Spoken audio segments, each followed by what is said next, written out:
3, 2, 1. Bom dia a todos. Sejam bem-vindos à nossa videoconferência de resultados. Hey, good morning, everyone. Be welcome to our results presentation today. I'm Sergio, and I have Dennis here, our CEO. I have Isabel. I have Maya, our CFO. And as usual, we will bring you the most important results of our last quarter, and then we will start with questions and answers. In this new format, if you want to ask a question, please raise your hand. We have a button down there that you can use. If you prefer, we may have your question in written form in the Q&A button. We will answer the questions in the questions and answers round. All right, before we move on, we would like to clarify that the statements that we can have here in this video call regarding business perspectives, projections, forecasts, are beliefs and premises of the board. They are not a warranty of our performance. They involve risks, uncertainty, and premises because they are about future events and they depend on circumstances that may happen or not. Investors must understand that the general economic conditions, the industry, operational factors may affect the development of our company and may cause different results that we may have in the future. Now I'll give the floor to Dennis that will start the presentation from this slide 4. Dennis, with you. Okay, good morning. Thank you, Sergio. Thank you. Be welcome, everyone. I wish everybody is fine, safe. The first thing that I would like to say is that we have a meaningful progress in the operation in the second quarter 2022. We grew 30% on our revenue, net revenue, year after year, year to year. We grew our EBITDA margin even without the positive effect of 36 million of revenue with the corporate model license 2022. Even with the dilution of 2 or 3 times greater year to year with the collective readjustment of the bargain of salaries and wages in the first quarter. We recovered the TechFin result with the net revenue acceleration of funding, the reduction of our PDD, and the contribution expansion. In business performance, we accelerated on the growth of recurrent revenue quarter after quarter, and we have more ARR net addition revenue. That in a very, very challenging scenario, which shows a solid company with a resilient business model, with loyal client base, satisfied clients, is a brand that is associated to innovation, a winner approach, and we have a very committed and engaged team with us. That's why, as usual, cannot leave this opportunity behind to say thank you to all the TOTVS, to the families and the millions of users and thousands of clients in Latin America.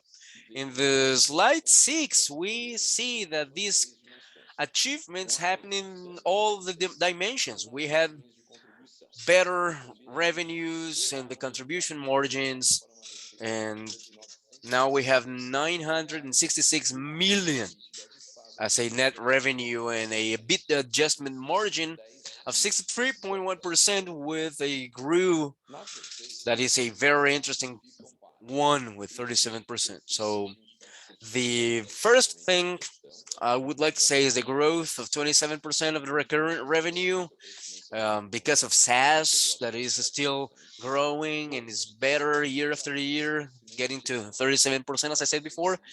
The acceleration of quarter after quarter growth of our net revenue in business performance with 1.7%, with moving to 8.2%, and it's a growth of 36% quarter after quarter. And finally, the progress of 10% of our net revenue in funding in TechFin if compared with the first quarter.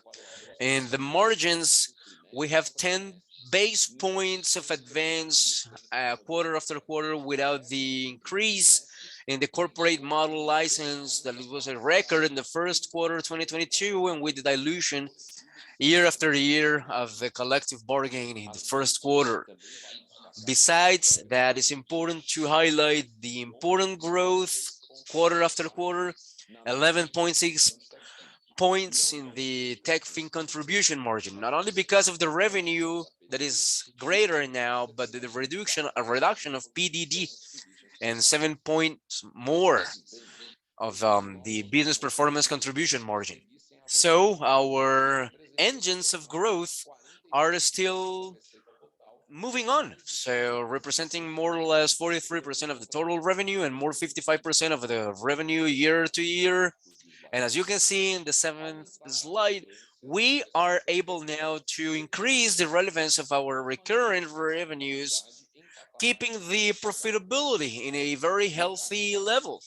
In the rule of 40 is, you can see that in the slide, the ability of keeping the balance between growth and profitability it's evidenced by the 53.2% metric in the quarter, 8.1 points above the previous year, and it's very valuable in this unsteady moments. Now let me give the floor to Maya so he can comment on the business dimension results from the slide 9, please. Thank you, Dennis. Yeah, as we were saying, the highlights go to the growth, 27% of our recurring revenue that is now representing 85% of the total revenue of that dimension. Once again, the recurrent revenue was driven by the SaaS revenue that is still growing, accelerating, 37% year to year. And we may highlight the 20% growth of new signings and 48% of close. The year-to-year recurrent revenue of our management business model grew 3.3 billion reais or Brazilian reais. We have an addition, a net addition of 214 million, right? As we can see, we are moving from a level of 62% in the last 12 years to 77%, 67% in the first quarter of this year and 70% in the last quarter.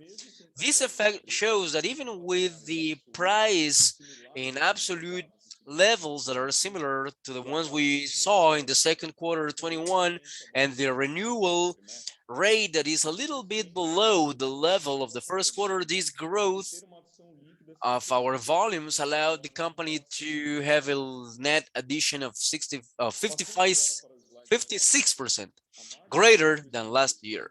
Now in the slide 10, you can see the contribution margin of management that is growing 40 base points quarter after quarter, keeping 450 million level in absolute values. This performance was because the growth of our recurrent revenue that is balancing the positive impact and of our record increase in corporate model in the previous quarter. If we do not take this into account, we will have a growth of 130 base points, even with the dilution that is considered because of wages and collective bargaining. Now in the next slide, 11, and the dimension of business performance, we have revenue acceleration, more sales margin in the comparison between quarter after quarter. Net revenues of this dimension grew 30% year after year, and we re-accelerated from 1.7% in the first quarter to 8.2% in the second quarter. The recurrent revenue of business performance represented 98% of the dimension revenue, and it was shown in this graph in the middle of the slide. It grew 31% year to year. Our revenue year to year, recurrent revenue year to year, was also the highlight of this quarter, getting to 300 million. And we have very important highlights here, like the upselling of entry level and the cross-selling of CRM, the client base, and our RD station. This progress in revenue associated with the investment on the infrastructure optimization brought to our historical level of 75.3% and the net and the gross margins, which represents 280 points above the second quarter of 2021. As we showed in the next slide, you can see here that this gross revenue growth created more contribution, getting to 48.4% in the quarter, 70 points above the first quarter. That without stopping the investments in R&D. That's why this shows that we are focused on growing and getting better revenues. Now, if you can see the TechFin, our TechFin revenues grew 19% year after year, 10% quarter after quarter, even with the funding cost being affected by the interest rate increase in this period. This TechFin revenue is associated with the production of credit that grew 8.5% year after year, 3.3 quarter after quarter, achieving our 10 billion level in the last 12 months, as you can see here in the graph to the right side of the slide. It's important to say that the strategy of the cross-sell strategy of Mais Negócios is still evolving with more integration with the main ERPs and TOTVS, with the reduction of the middle term in the in the deployment of products and new affiliates. As results of this, 55% of our new affiliates in prospection and 60% of the new affiliates are clients that belong to TOTVS. So we have lots of potential here. Besides the growth on production, revenues are also affected positively by the FIDC portfolio and negatively affected by the production average time or lead time of 3.5 days, less than one in the first quarter. This average time of production is translated into a credit portfolio 2.5% smaller than the second quarter if compared in the first quarter, with a reduction in our overdue portfolio in 30 days, and we have now 1.2% of our portfolio in the first quarter to 0.9 in the second quarter. That shows how important it is to do efficient adjustments in the first quarter, because the increase in the overdue portfolio reflects the adjustments that we did in the credit limits. As a consequence of this reduction in the initial groups to overdue or default, we have a reduction in the expected losses for the second quarter, 29% of reduction if you compare it with the first quarter. If we can have a last comment on the TechFin, in the slide 14, you can see that the contribution margin is now with 63.1%, which is a very interesting recovery of 11.6 points on the first quarter 22. That because we have 10% growth of TechFin revenue with funding and a reduction of 29% of losses, expected losses. It's important to mention that this achievement in the contribution margin and the performance in this quarter, as explained before, was affected negatively by different circumstances of this period. The quick recovery of contribution margin proves the resilience of this model and the ability of the supplier to adjust the operation to keep a healthy background with low credit losses. That's a very, very important asset. Considering the relevance of human capital for TOTVS, and with the 6th edition with our integrated report, we have Isabel to talk a little about that. Isabel, the floor is yours. Thank you, Maya. Thank you. I'm so happy to have you here. Our proposal that we have here is to keep an eye on our human capital. In the Investor Day, we know how important it is people to become a driver of our growth. We have worked in 3 pillars: make our culture stronger, attract and develop people, and engage in retain talent. Our strong culture, that is a diverse one, multidisciplinary one, help us to have a very solid base to evolve all the time. In this sense, diversity is a very important topic. We work strongly with our affinity groups, and now they are turning 1 year of existence. And we have also our program for people with handicaps and trying to move forward with inclusion and creating a talent database. We have also a very solid, robust culture that makes 93% of that TOTVS say that leaders act accordingly to the culture.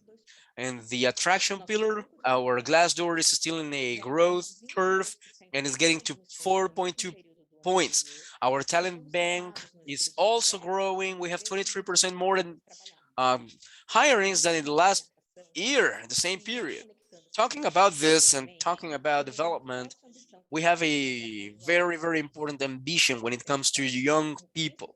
We want to have TOTVS as the first choice for people who want to join the technology labor work or labor force. We want to have programs between tech career and young people. We have a IOS, which is the Institute for the Social Opportunities. It's a non-profit organization that we're helping them for 24 years. And we have the internship tech, that is a program started in 2021. And all of these programs are definitely giving us back some important landmarks that help us to train people on the tech careers. We have a virtuous cycle that becomes or that translates interest into engagement, helping us with our ANPS, and we are recognized for the 3rd year in a row as a best company to work by a great place to work, one of the best companies. This is possible because we combine the essential elements of sustainable human growth, transforming challenges in opportunities. All right, moving forward with the next slide, 17th. Yesterday, we had the last version of our integrated report. We want to promote more visibility respecting the ODGs of the SDGs, right? And for the first time, we have information about the green gas or the greenhouse gas effect, all right, our emissions in our model. We have different possibilities, for example, mental health care programs, um, different expansion of initiatives and projects for flexible working model. And when it comes to the G, we have the risk matrix that was reviewed considering the GDPL law, the conclusion or the finishing of the implementation of our SDG initiatives. And we have committees that are working on SDGs and see how can we do it.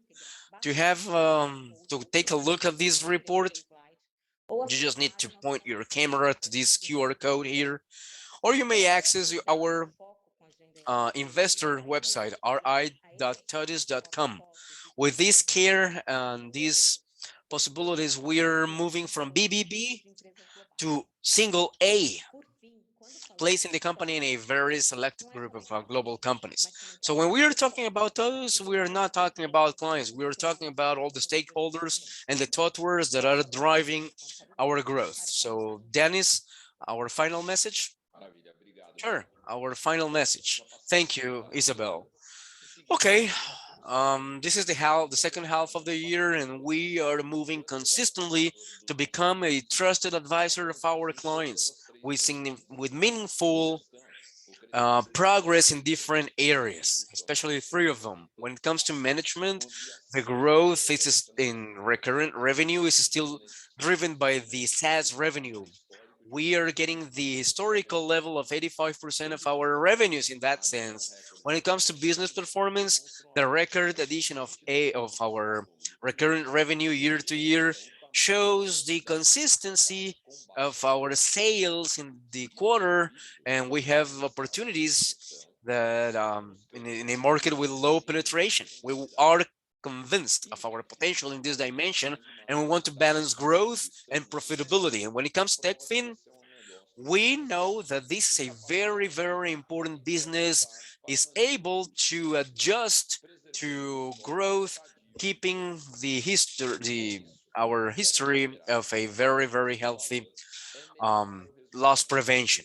So we want to keep our companies growing. We want to help our clients so they can use technology to leverage their growth, being more flexible, being more profitable. That's our proposal, and we want to have the 3D ecosystem construction, and we want to have the companies investing in technology regardless the economic situation. Our process to consolidate these three dimensions in an integrated form that is interdependent and interconnected will help our clients to sell more and sell in a smarter way with business performance, with more intelligence, to have more financial services with TechFin and be more efficient when it comes to management.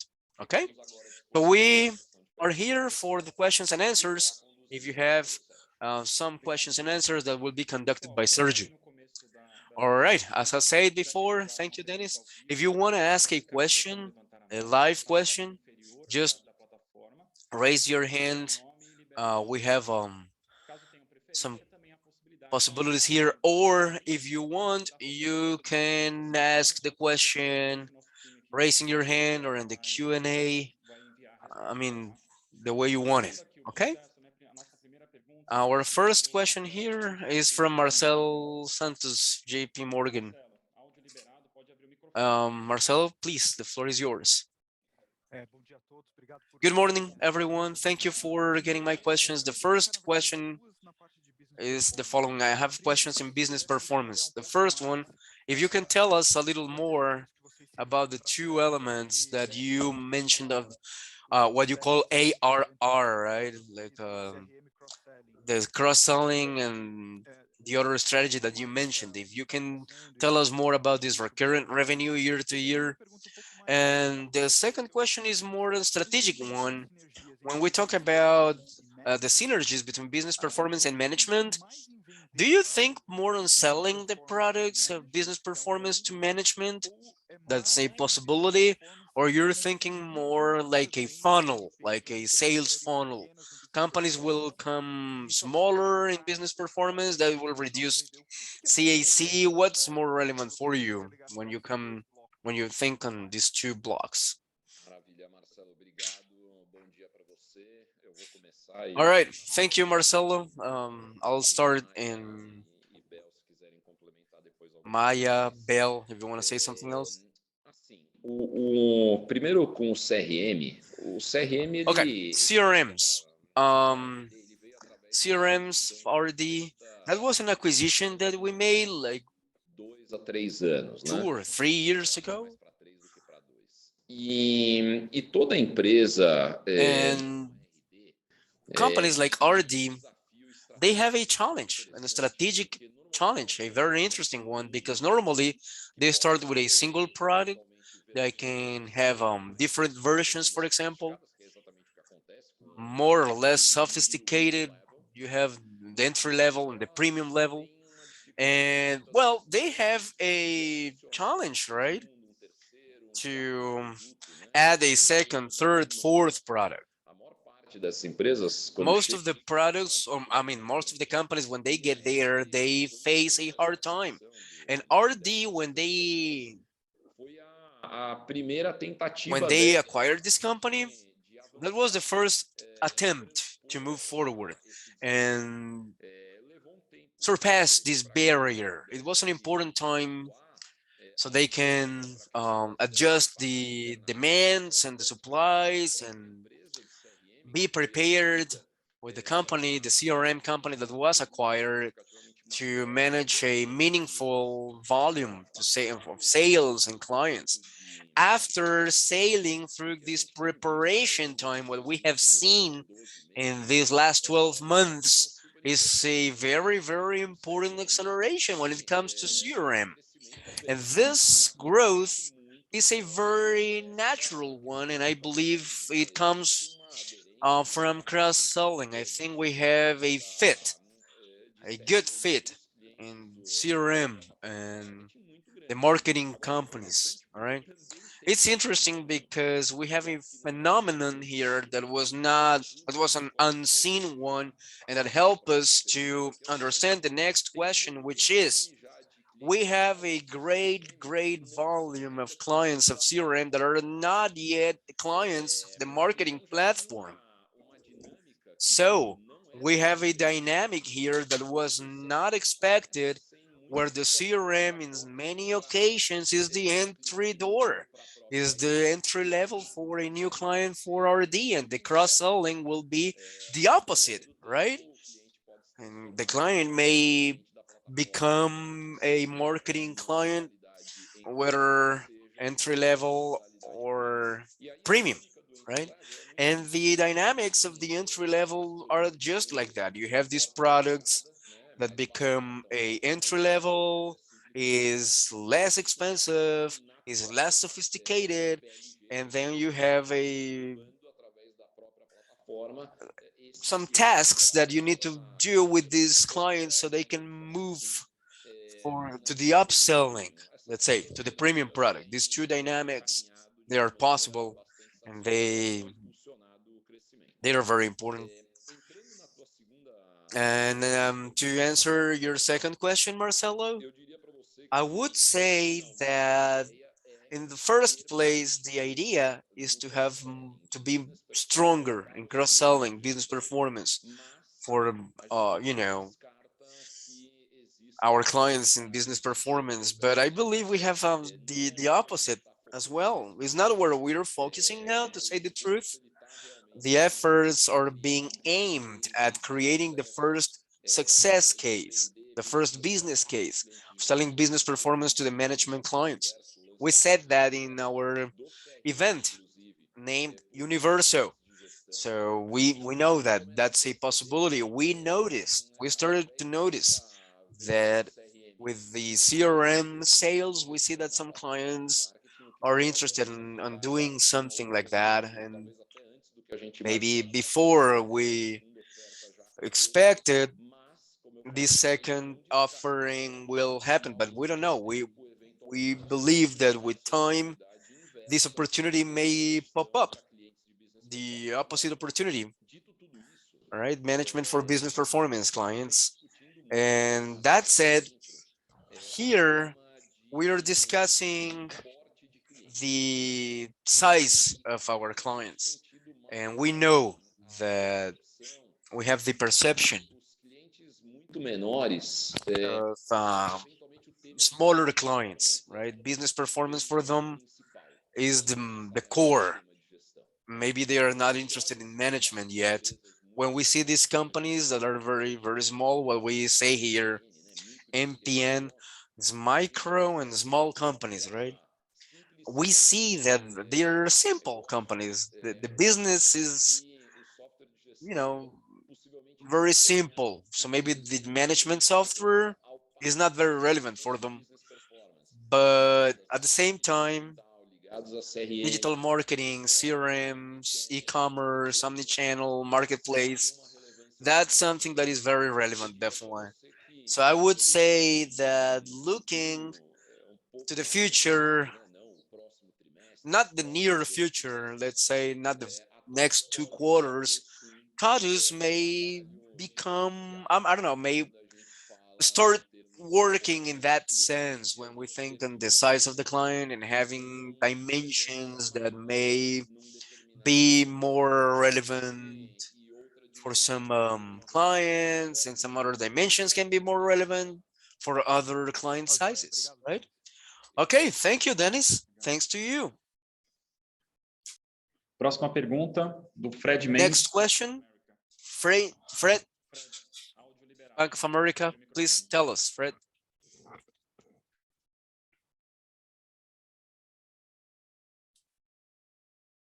Só abre o seu áudio. You can turn on your microphone, Fred, please. Opa, agora foi. I'm sorry. Yeah, I'm sorry. I was on mute. Yeah. Thank you. Thank you, Sergio. I have two questions. The first one I think I would like to understand the inflation trends. On one side, seems that the inflation is finally being controlled. It was too high. I think you were not charging, let's say, adding this inflation to the contracts, and I would like to know how you see this. And now with this inflation control, do you have more room to charge more to the clients? I don't know, 100%, 70%. What's the rationale there now with the new possibilities of the inflation? How do you see that? That's my first question, to know if that makes sense or not. And this revenue that you're seeing here, is that rev rec? I mean, this is recognized in the management, in the recurrent revenue, or the model is the same? You have the ARR, you recognize it, and then you turn it into revenue later. Thank you. Thank you, Fred. Okay, I think on your first question on the inflation charges that we make to our clients, well, we have a contract that is valid for 1 year with our clients. It depends on the negotiation, right? And when we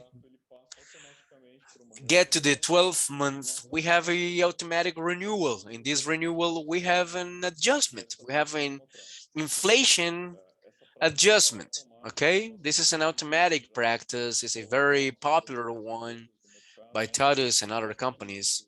All right, the clients themselves, they have these software, you know, companies and other vendors, and it's a very normal practice. It's a regular one. Okay, so it's good. Of course, we have specific situations where you can have a different treatment, and you may address the situation in a different way, of course. But considering the circumstances, of course, that's something we do in normal and bigger accounts or in a very specific situation. But yeah, normally we will have 100% of on landing or transfer of these inflation prices. So I don't feel this practice will be changed in the future. Talking about your second question, for IRR, we have our year-to-year recurrent revenue, and we see how we recognize the revenues, but it takes a little thinking on the way we recognize revenues here. Is we see that just the planning of this management is something that we do. Yeah, and we have the VADU, as we call it here. I don't know if you know that. Yeah, yeah, sure, awesome. Thank you. It was good. Awesome. If you have more questions or if you have something else you want to know more about, just let us know. Next question, Andre Sales from UBS. Andre, do you want to raise your questions? Yeah. Can you hear me? Yeah. Awesome. Okay. Hi, guys. Thank you so much for the presentation. I have two questions. The first one has to do with the competition in management segment. I would like to know, I know it's complicated to understand the figures, but this slight deacceleration we saw in the quarter, do you feel clients are more careful on technology investments, or we have more competitors? I would like to see what's your opinion. And considering this impact of the collective bargaining and some other costs that you have at TOTVS, we expect this margin, the EBITDA margin to expand in the second half of the year. What do you think? Thank you. Awesome. Okay, about competition and thinking on the performance and thinking on the what we call the ARR. Let me clarify something first that I believe is good. We have that in the release, but I will reinforce things. This is exclusively for the prices dynamics, okay? We don't have anything. It doesn't have to do with clients and competition, reducing the rhythm or things like that. No, that reflects only the inflation that is getting smaller than what we were expecting on in first place. So yeah, that's a dynamic. That's the dynamics that we will see as the inflation is falling. I think no one is expecting or no one is considering for the forecasts the inflation that we have seen for the next 12, 24, or 36 months. I think it's natural that the nominal addition will fall, right? That's why we feel we have this information. We want to have volumes and prices that should be broken down. So in volumes, we're doing very well, very, very well. And adding up to that, I think when it comes to competition, I understand that, yeah, we are growing more than the market. I believe, yeah, we don't have those metrics, let's say, in a permanent fashion. We don't have reliable data on that. But I don't think the market is growing as much as we're doing. And I believe we're getting more share. That's what I feel. I don't think we are getting more competition and we're not feeling the acceleration. No. On the margin part, yeah, I think we had a second quarter that was very, very positive. I think we showed that in the release. The dynamics are those. The first quarter will have a greater margin than the second quarter. Why? Because we have the licenses, we have the corporate licenses, okay? And for this year, we had a historical record, right? In the model. If we purge these licenses, let's say, the results that we have here, I think it will be, instead of 10 points, it will be 37 points, which is an amazing expansion, right? So yeah, I feel that's something, that's a very important thing. We are, at least for now, we're keeping the growth, and the cost discipline is important here. And I believe we have the right drivers to have a second and half that will be very positive. I don't know, Maya, if you want to say something on that sense. No, I think that's exactly what I would say. I mean, yeah, when we see the first and the second quarter, we see that the revenues are there. I mean, yeah, we have the elements, we have all it takes to have these costs controlled. We have enough elements to say that, yeah, that we will have a very positive behavior in the second half. Okay, thank you. Thank you. Marco Nardini from XP.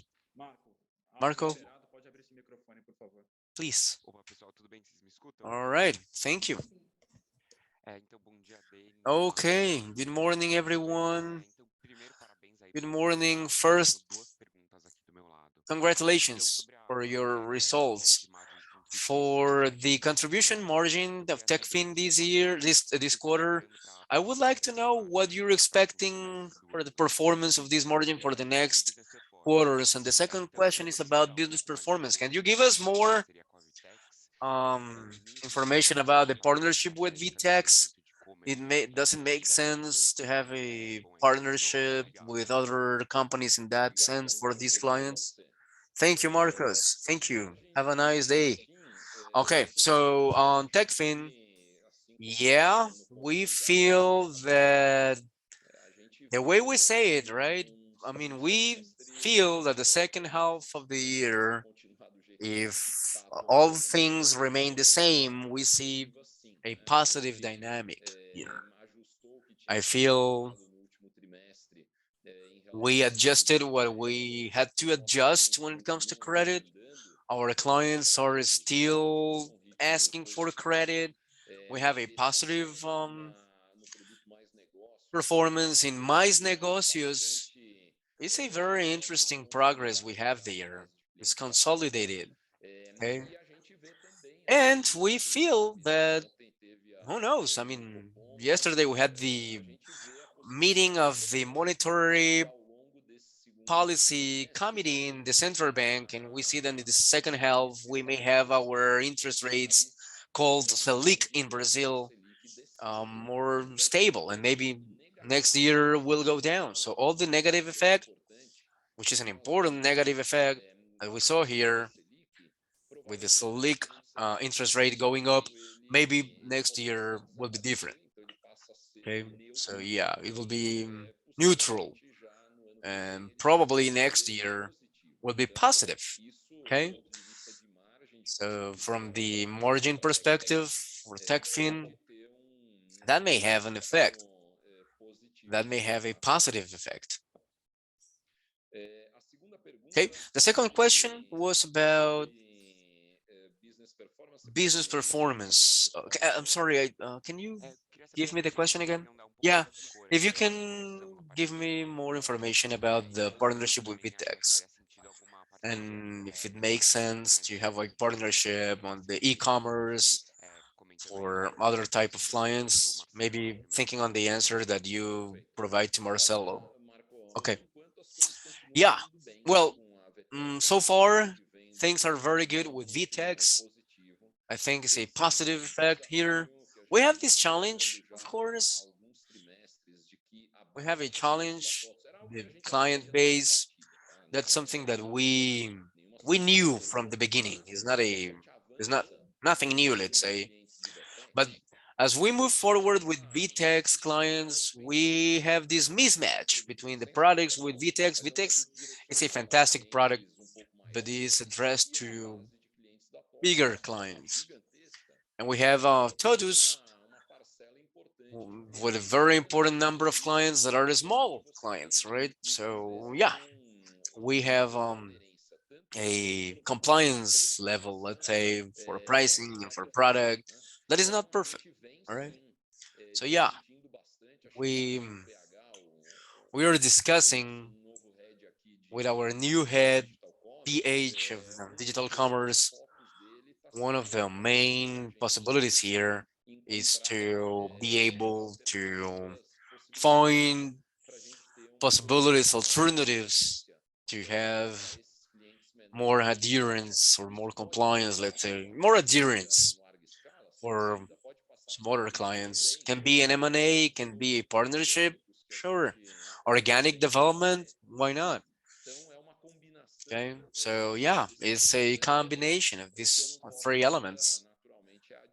So yeah, but I don't know. I mean, I cannot say something that is not still discussed with people. Yeah. Okay. Awesome. Next question, Diego Aragão from Goldman. Please, anytime. Okay. Thank you, Dennis, Maya, Isabel, Sergio. Nice to see you guys. Thank you for getting my question. I would like to know more about the structure of governance in the company? Who will be the leader of this new venture with Itaú? How do you see that? How do you see this partnership with Itaú? I would like to understand the timing. It will be nice to see that. Sure. Thank you, Diego. Nice to see you here. Let me start by the last part. Timing. Well, I think we are in the same level, right? We're saying that the central bank will approve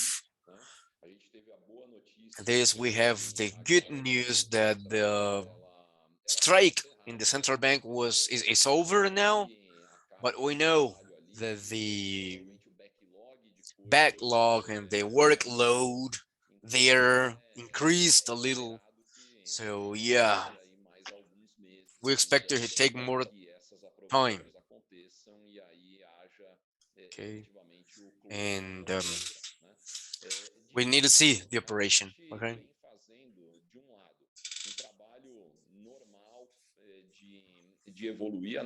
And yeah, well, we see that the results are positive. The perspectives are good. Do Eduardo Neumann, que é a estrutura nova que a gente aqui internamente chama de TechFin. We call it TechFin here. Whether in this structure, in the supplier that is Mauro Vulcan and Eduardo Wagner, life goes normally, right? But there's a discussion there.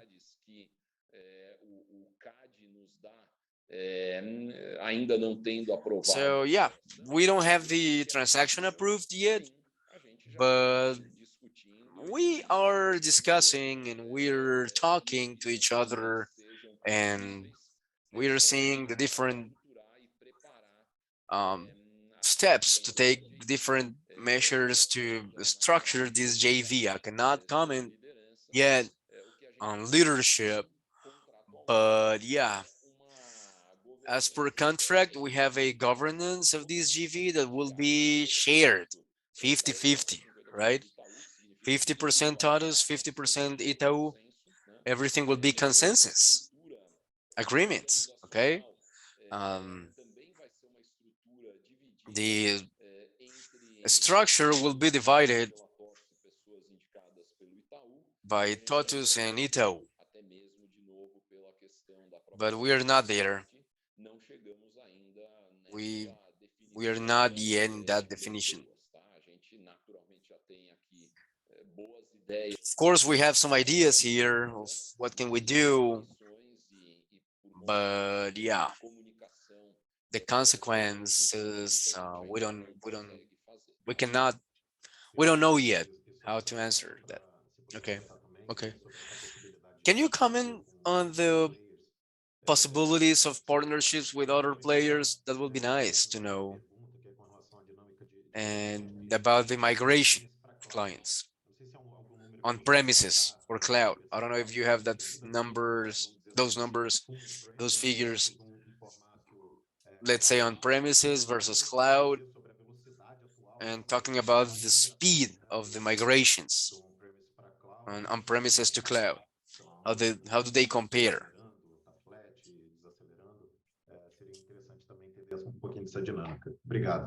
Okay. Imagina, obrigado de novo, Diego. Sim, a gente vai continuar Yeah, usando. we will use other companies, yes, partners, even after GV. Yeah, we have partners today. Those partners will be kept and some others will appear. Once again, it's good to say that we do not have exclusivity. JV with Itaú, no exclusivity at all.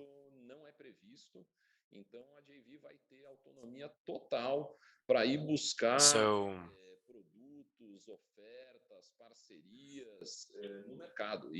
we will have partnerships in the market.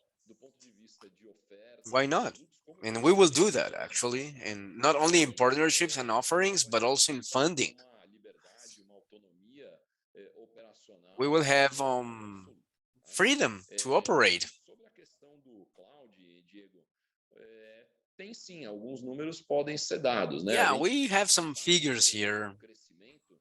We can have a growth in cloud is 50% more or less the growth, which shows that the penetration levels in our clients is growing a lot, because the recurring is growing less than that, and SaaS is growing less than that as well. So yeah, this penetration is growing, definitely. We have half of our clients on cloud, and we do not see any deceleration on this. So yeah, maybe considering this, that can be, we can have more, and we can have greater percentages. Okay, I don't feel we will have 100% of our clients in our cloud. I don't feel like that will happen. I don't think that will happen, right? But today, I feel the nice thing about this, and I commented on that. It's interesting to say that we were able to consolidate in TOTVS and outside TOTVS. Que quando a gente está falando And when we are talking about the cloud applied to our products, to our services, we see that we have a consensus that the way of using the cloud is the logical one. Okay, so it's good. That was not so obvious some years ago, but improving the quality, seeing the possibilities with a pricing that is more competitive, with a structure of sales that we have created here, everything turned this cloud offering for our applications like a no-brainer, for our client base. I believe we will have more possibilities, and we will see the results next in the upcoming years. Okay, next question. If Felipe Sheng from Santander, please. Okay, good morning, everyone. Good morning. Thank you for getting my question here. Two questions here. The first one has to do with management. I would like to understand more, understand the IR, right? And the recurrent revenue, I see that is growing 27%. Just want to understand what is behind these dynamics. If we will see, like it would be fair to say that the recurrent revenue will increase in the second half. And then on M&As, I would like to understand the pipeline. If you have plans to axle the second half, or if you have a target, considering the net cash of 800 million, if you can have a greater target here, maybe. Okay, this is Maya here speaking. Just to start with the first question about the ARR or recurrent revenue year to year. Well, month by month or quarter by quarter, that will depend on the sales, right? And the other variables like adjustments and the anniversary distribution in the different days of the quarter. We may have a mismatch between revenues and ARRs. But yeah, we have some levels. Sometimes can be greater, sometimes can be smaller. Some grace period on the moment that the clients start paying, right? So that create a log. You can see that on the matrix, right? When you analyze the contract, you have a this mismatch between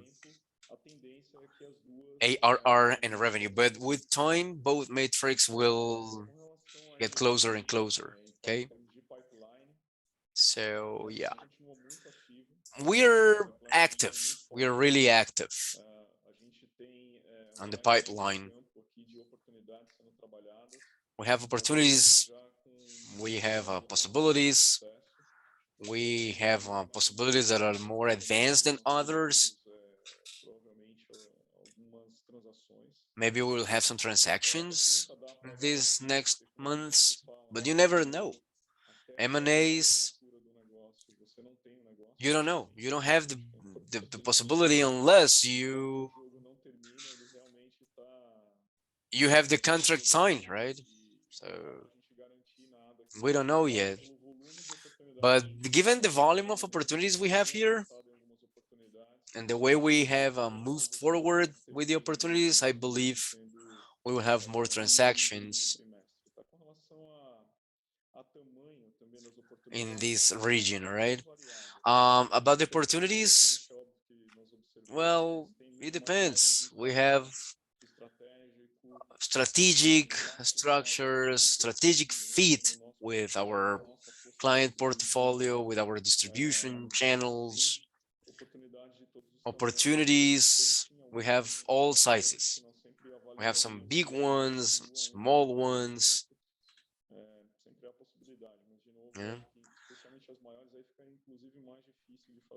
Sometimes it's hard to tell without having something more concrete in that sense. Yeah, that's right. The only thing I would add is that since the market started to be more active, let's say, we see this question very often. If the panic attacks that we had in the stock market, if that reflects somehow in the companies that are not listed, right?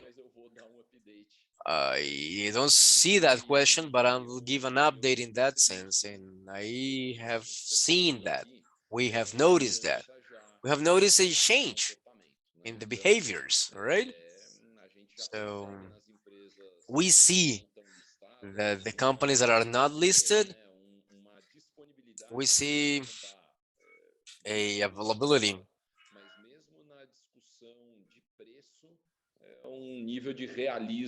We see, people more realistic.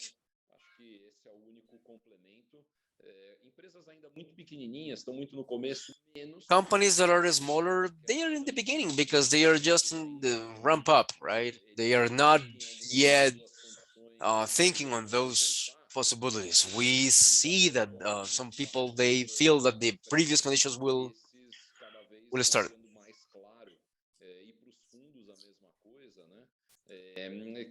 But I feel that we have a scenario, the scenario that we saw maybe the beginning of this year won't happen again. Maybe if it happens again, will be in a long, long time. So for us that are in this favorable situation, that's something positive. Yeah. Yeah. And thinking on that, I believe a very practical example of that is the recent news. Many companies, specifically the initial companies, doing some layoffs, letting people go. Of course, we see some companies with specific characteristics and cash flow, but yeah, we need to see. Some of them can use their resources in greater or smaller level. They can expand with different possibilities I mean, they are facing a different reality when it comes to prices. Some of them have opted for being more modest human capital, as they prefer that road instead of fighting for prices, which is different. Yeah. And at the same time, the competitive scenario that we were seeing here, it changed. It changed a lot. We don't see the companies that listed in recent times. We don't see those companies being or having the possibility of doing an M&A.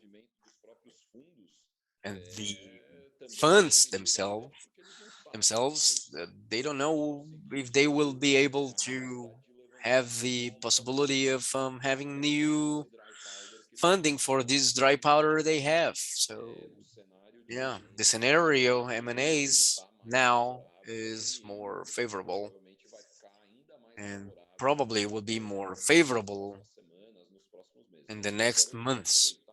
Let me take this opportunity. I know that we don't have a question in that sense. De muitas dessas empresas não listadas já fazendo layoffs, né? E a gente aqui, Bel, estava até durante aqui o próprio call. And we were considering here, and we were seeing our level of attrition and the voluntary dismissals. Yeah, what we have seen here is a very different quarter. I think people living voluntarily, we don't see that the same levels, and we see how easy it is to hire people. We have 115 slots, and we see more stability. And people are betting in to the company, right? Okay.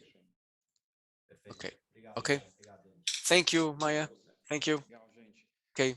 Encerramos aqui sessão de perguntas e respostas. Então, passa a palavra aí para o Denis para considerações finais. Okay, final remarks, Dennis? Sure. Yeah, as usual, I would like to say thank you to TOTVS, to the families. It was a very important format that we are doing here. I hope you like it. Is more informal, closer, and the idea is to bring more information, but in a very in an easy way. And thank you for your support, and I wish we can have a better performance and a good support from you. Thank you guys.